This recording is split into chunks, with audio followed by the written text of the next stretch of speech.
Oke,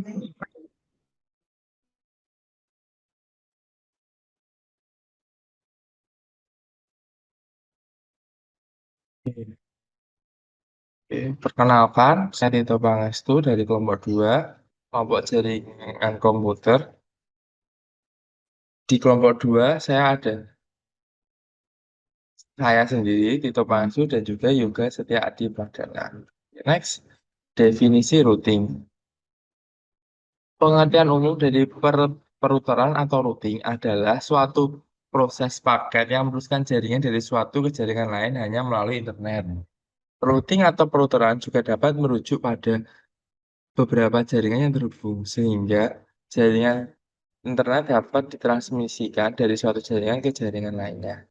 Oke, next adalah analogi routing. Di dalam sebuah jaringan komputer ada namanya TCP, TCP atau IP, Transmission Control Protocol atau Internet Protocol. TCP atau IP berfungsi sebagai alamat pengirim paket data agar sampai ke alamat tujuan atau host tujuan. Tugas TCP/IP, TCP/IP dibagi mulai dari mengirim paket data hingga menerima paket data dengan data dalam sistem. Dengan begini, jika terjadi masalah saat pengirim paket akan dapat dipecahkan dengan baik. Routing sendiri merupakan proses yang dialami data untuk mencapai tujuan dari jaringan komputer. Konsep dasar routing sendiri berada di lapisan jaringan TCP/IP. Pada lapisan ini sering terjadi proses memberi alamat di setiap user komputer. Data-data yang dikirim dari perangkat dikirim dalam bentuk datagram, yaitu paket data yang dikenal sebagai IP. Oke, next. Tujuan routing. Routing adalah sebuah mode yang umum digunakan oleh penyedia jasa layanan internet untuk bisa menghubungkan banyak device, di mana routing ini mengirimkan paket data ataupun informasi ke device lain. Oke, next.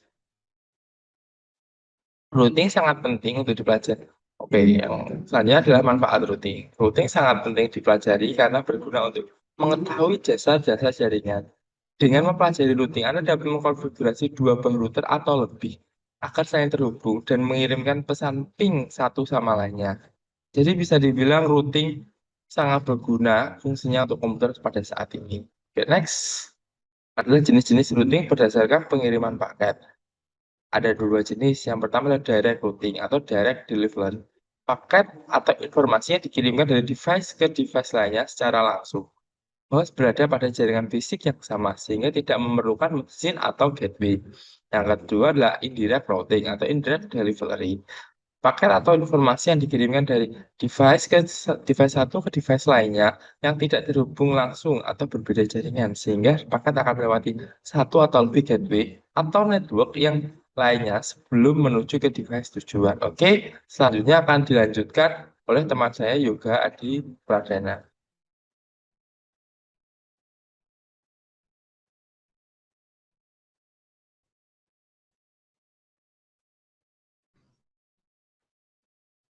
Assalamualaikum warahmatullahi wabarakatuh. Di sini saya akan melanjutkan penyampaian Mas Tito tentang presentasi tadi. Nama saya Yoga Setia Adi Pradana.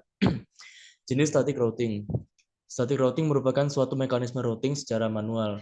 Router yang menggunakan metode statik haruslah dikonfigurasi secara manual oleh seorang administrator jaringan dan di-maintenance, dirawat atau dipelihara secara terpisah, karena router tersebut tidak akan melakukan pertukaran informasi routing table secara dinamis dengan perangkat lainnya.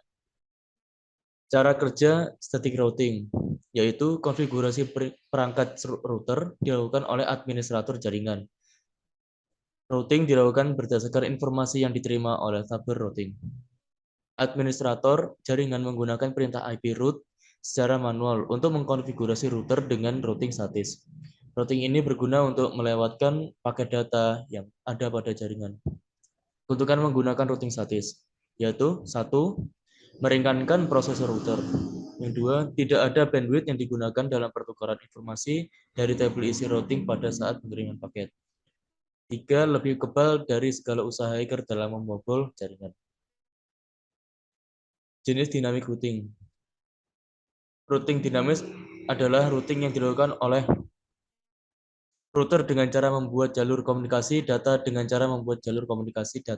secara otomatis sesuai dengan peraturan yang dibuat. Jika ada perubahan, akan otomatis membuat jalur routing baru.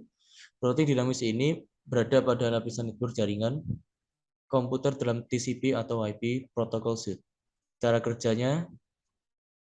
kerja routing dinamis yaitu protokol routing mengatur tiap router sehingga dapat berkomunikasi antara router satu dengan yang lainnya dan saling memberikan informasi dan juga dapat mengubah isi dari routing table. Kelebihannya, satu, hanya mengenalkan alamat yang terhubung dengan routernya. Dua, proses konfigurasi lebih cepat. Tiga, cocok digunakan pada jaringan skala luas. Empat, jalur ditentukan otomatis oleh sistem. Sekian presentasi dari kelompok 2. Kelompok kami, apabila ada kesalahan, mohon maaf yang sebesar-besarnya. Sekian. Assalamualaikum warahmatullahi wabarakatuh.